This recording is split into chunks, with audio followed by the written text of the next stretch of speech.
If you want to support independent content like this show, the PlayStation podcast Sacred Symbols, the Retro podcast Knockback, and more, and get perks for doing so, please consider subscribing to Colin's Last Stand on Patreon at patreon.com/Colin's Last Stand. Your support is essential. Thank you.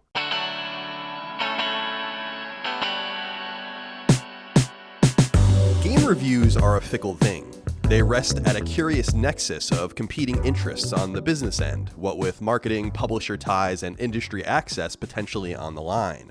Then there are the expectations of consumers, endless social and political posturing, and a general culture of mistrust.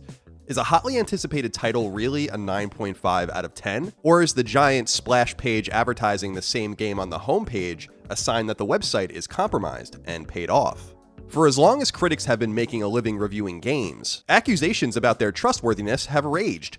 Hell, when I was a kid in the 80s and 90s, it wasn't exactly common knowledge that Nintendo Power was basically a marketing arm of Nintendo, and the excessive money spent on wooing critics, bringing them around the globe just to play and review big titles, has certainly poisoned the well today. As someone who worked at the world's biggest gaming website, IGN, for 12 years, nearly 8 of them as a full-time editor, and much of that time as the brand's senior editor, I can say with certitude that many of the raging conspiracy theories are just that, conspiracy theories. But sometimes untoward stuff did occasionally happen behind the scenes, with some big blow-ups at other outlets. Are reviewers paid shills willing to sell their integrity to the highest bidder, or are sales and editorial completely separate departments? Likewise, just why exactly are hordes of gamers so angry? These are valid questions that are rarely given proper answers, as these days, people would rather just bicker. There are very few clear lines of communication, and as the so-called culture war rages, everyone is doubling down with preconceived notions. So today, I'm going to wade through some of the muck and try to clear up some confusion, and give a little background as to where some of this mistrust and lack of faith in games criticism comes from to begin with. 2007 was perhaps the single biggest year when it came to the legitimacy surrounding reviews. In the medium's most infamous debacle, Jeff Gerstmann was fired from GameSpot after he scored the IO Interactive developed and Eidos published game Kane & Lynch Dead Men a mediocre 6 out of 10.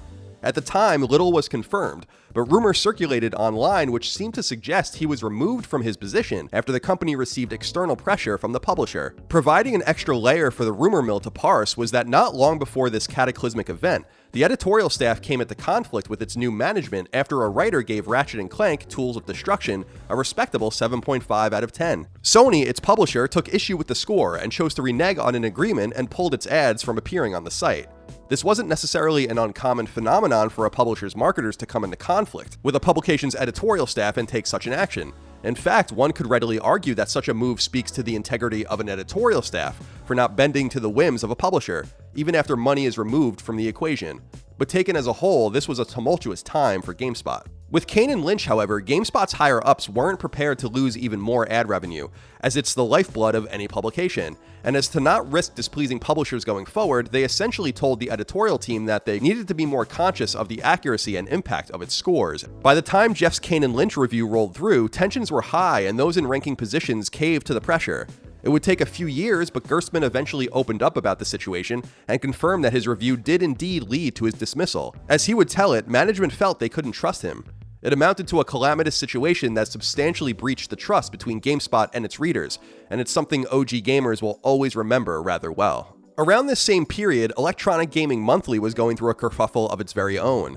In January of 2008, editor-in-chief Dan Hsu posted an editorial that shed light on a pretty serious problem facing the prolific print magazine, one made worse by the decline in print's fortunes overall. For years, EGM had been known for its opinionated previews of unreleased games.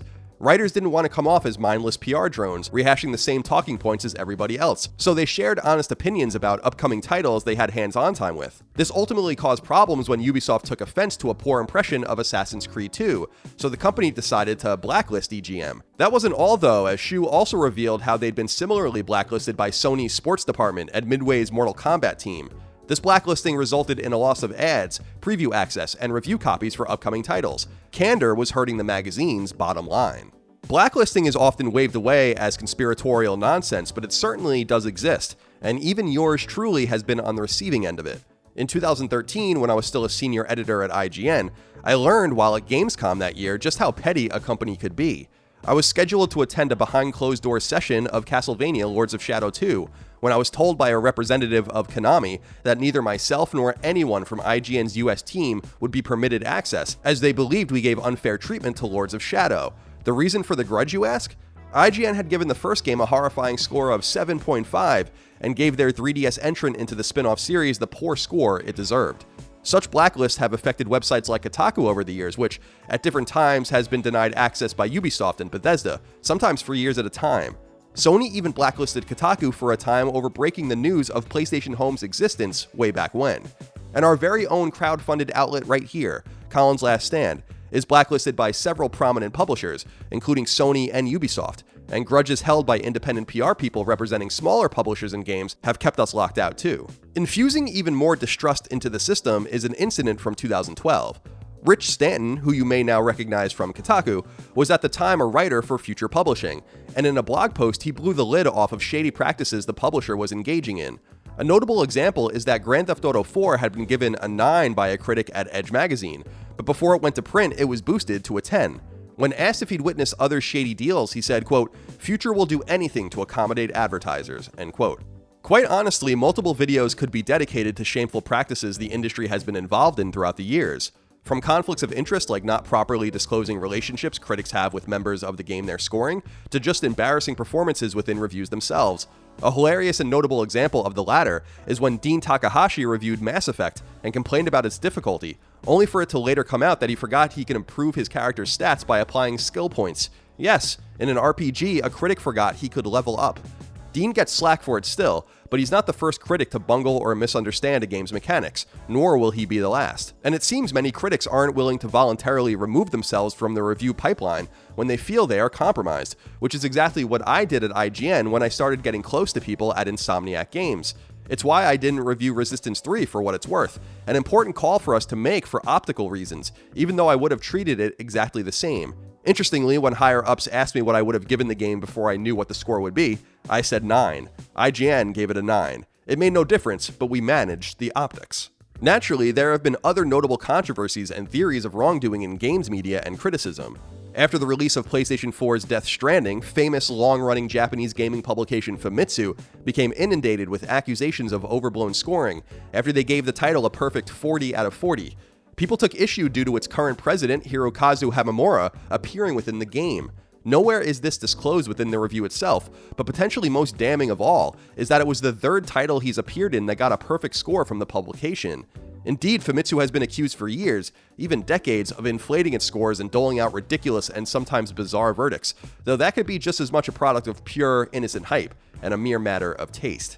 Taken as a whole, though, everything previously mentioned provides a damning image of an industry rife with symbiotic relationships, publisher meddling, and unethical reviewers and journalists. To the layperson, it all looks really bad.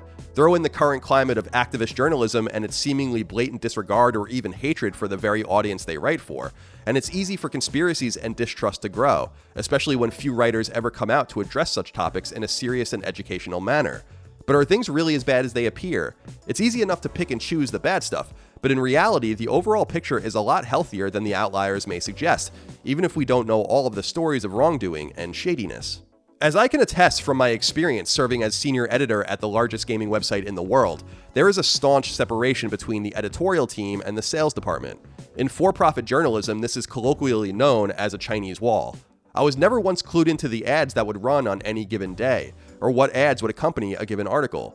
There were no nefarious others sending us emails or messages dictating we give a game a specific score. One of the only times a score is questioned is if it doesn't match the tone of what's written. As an editor, if someone hands in a document that lambasts an experience in nearly every paragraph, but they then turn around and give it a 9, that would be a topic for discussion, but incidents like that are rare. As mentioned earlier, upset developers and publishers would sometimes pull their ads if they didn't like what we had to say, but we let them. We weren't asked to change our views because of that lost revenue, or to try to recoup it. To me, that spoke a great deal to our integrity. And while I can see how people would have looked at something I wrote like my Mass Effect 3 review, which was laden in custom ads for the game, I had nothing to do with that, but I can totally see why you wouldn't necessarily believe me, too. Indeed, a common complaint across social media is when a title receives a top score and the ads littering the site are for the same game. Admittedly, it doesn't make for great optics, but the reason ads often align with that of the major AAA release being reviewed is due to sheer timing. Publishers are marketing content towards a core demographic of gamers, and when a new game is released, where else is a better place to market that game than a gaming website? And why wouldn't you double down on that advertising if said review was positive? As I mentioned earlier, sensitive publishers and developers may pull their ads if the stars don't align, but there are infinite instances where a title gets rated poorly and a site still carries ads for it. Start paying more attention, and you'll see this constantly. Another thing that raises questions or causes controversy is when a website has ads plastered across the platform that happen to line up with a seemingly never-ending stream of published articles about the same game. To some, it appears as if they're working with the advertiser to raise awareness, but the reality is once again entirely something else. Websites need to make money, and money is made by bringing in clicks and page views. A common way this is accomplished is by playing up to search engine optimization, or SEO.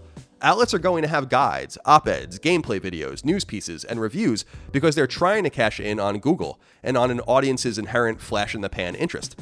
The ads in this case are just a coincidence bred out of the two companies chasing clicks based off of what's popular at the time. This used to be much more of a problem as it pertained to articles disguised as ads, but the Federal Trade Commission here in the US now has strict regulations prohibiting it, and so it's much harder to get away with. A website can actually get in serious trouble if they don't properly label ads as such. And yes, publishers do buy mundane coverage of games, but maybe not how you think. Kind of funny, we were paid by Sony to do a video about the story of the Order 1886. We were upfront about that, and to our audience on podcasts, and so that everyone knew and could make up their own minds on if they wanted to trust us or not. Previously mentioned incidents do prove there is a tug of war between publishers and the press, and ad revenue can sometimes be tied up in it, especially in these more meager times for so-called legacy media. But when it comes to blacklisting, in a normal and professional environment, the suits at the top will take care of it. Journalists and critics are not the ones being thrust onto the bridge to repair it. Take the Konami incident. I was ignorant to it because my bosses kept me out of the loop, yet never was I reprimanded or told to change course. IGN still trusted the editorial team's decision when they sent me to the behind closed doors screening at Gamescom. In my experience at the website, blacklisting was not even remotely the norm, and I dished out many hot takes and bad reviews. That's not to say I stand behind everything I said and every score I gave, because I don't. But at the time I wrote those reviews or penned those op-eds, I did. People change and times change. I have certainly changed. But I was always honest with the audience. IGN was, and I'm still sure is, honest with its audience. Just look at how expertly they handled Philip Mewson after he was exposed as a serial plagiarizer. Games journalists are a very opinionated and vocal bunch. That's the nature of the craft. Injustices aren't taken lightly, and as history shows, when slighted, we speak up. I made an entire video detailing Konami's blacklisting here on CLS, and it was done with IGN's blessing. Jeff Gerstmann dished the dirt on GameSpot. Dan Shu wrote an editorial exposing 3 companies. Rich Stanton spoke up about future publishing. Kotaku called out its blacklisters. If there was an industry-wide level of corruption where critics were taking money for scores or inflating them to appease higher-ups, sooner or later someone would say something. Just look at how Kotaku opposed its own corporate leadership when it told its sister site Deadspin to stay out of politics. They criticized leadership in articles and slung shit their way. Now, I'm not a fan of their site, but there's no denying they're not afraid to call out those in charge. If they were being pressured into positive coverage they didn't agree with, there's no way they would stay silent. Oftentimes, simplest explanations tend to be the right ones. It's why conspiracy theories are rarely true. None of this denies the existence of bad eggs. Mucking things up is that publishers do try to sway opinions in some blatantly obvious ways. Preview events can feature crazy attractions, fancy food, and top-tier hotels, though this has been going away in recent years. It's not uncommon for journalists to be sent swag. I received some of the rarest and most valuable swag known in the industry just for being in my position, though some of it went on my shelves, some of it in boxes to be forgotten about, and others given or thrown away. This is a pernicious optical problem though, and I get that. Take E3 for example, where writers were invited to a behind closed doors event for Cyberpunk 2077 and were given jackets and statues. These are mind games played by corporations that are meant to subconsciously tie good outside experiences and the happiness that accommodates a gift to that of the game in question. I believe any journalist worth their salt is tuned into this, and many of them are open about giving such items away or storing them away somewhere to be forgotten, just as we often did. I can say with certainty that no swag I ever received altered any of my feelings ever, and on the contrary, when we felt like a marketing operation was going way too far, as was the case when EA literally sent outlets checks for Dante's Inferno, we talked to the audience and let our publishing partners know they should adjust. But no matter how good the majority may be, there's certainly some folks that are aware of the access they're given, so they play nice as to be invited on more trips and given more stuff. In instances like that, a reader will eventually be able to tell something is off. That's why it's important to focus not on every review from a single publication, but to find the critics you often agree and align with. GameSpot could have 5 reviewers you constantly disagree with, but maintain one you love, so give your traffic to the output of that individual. If mainstream critics aren't doing it for you, or if you don't want to give their websites traffic for whatever reason, then don't pay any attention to them. As media evolves, so too has the way in which we're able to digest reviews, and thankfully, YouTube is filled to the brim with independent critics. With ad deals, promotional offers, preview events, and more, that platform battles the same problems mainstream publications do. But given the sheer amount of content uploaded daily, any single gamer will be able to find a creator with opinions that match their own. I mean, you know you could trust us here on SideQuest and on Sacred Symbols. Most publishers don't like us and won't even work with us. We buy virtually all of our own games and play them at the same time you do. Regardless of whether they're mainstream or independent, the reviewers with whom you typically agree with are the ones you should put your trust in when it comes to determining if a game is worth buying. It's unjustifiable that we expect everything to line up with what we think. As a culture, we become so tuned in to Rotten Tomato and Metacritic scores, and that's the source of a lot of conflict. For some ridiculous reason, people take it really personally when a game doesn't hit a certain rating threshold. And like the mythical Ouroboros, this adds to a continuous cycle.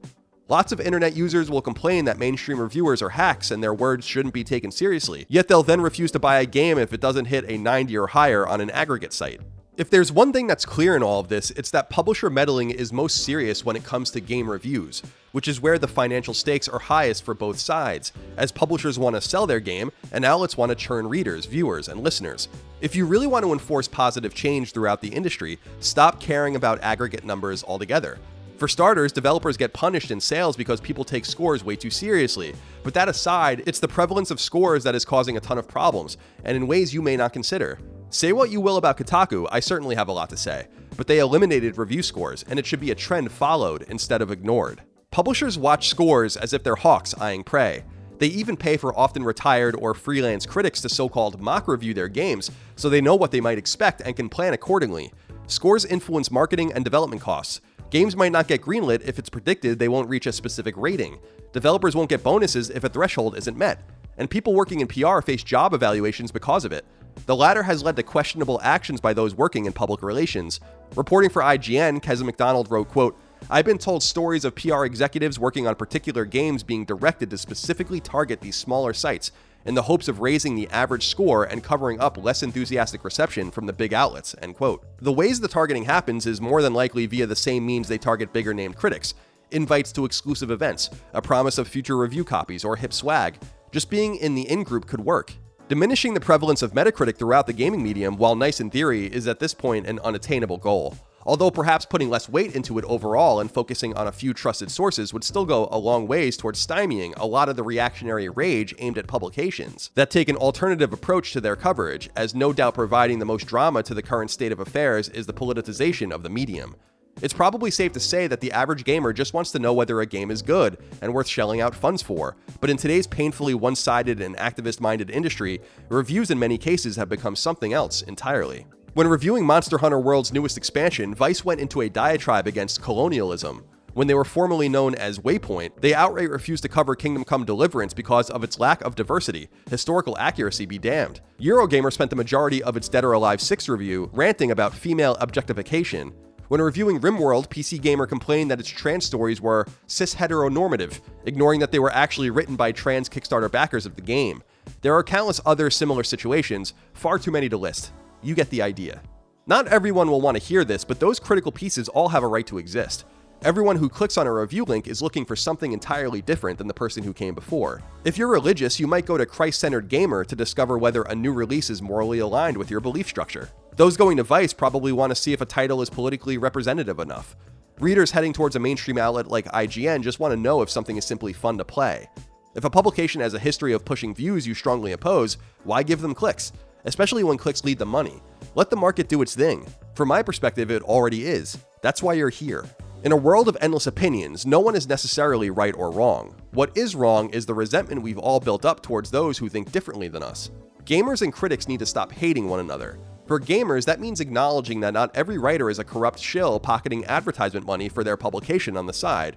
It also means coming to terms with critics who seek something else in a game. As it pertains to critics, they need to understand why there's so much distrust within the medium.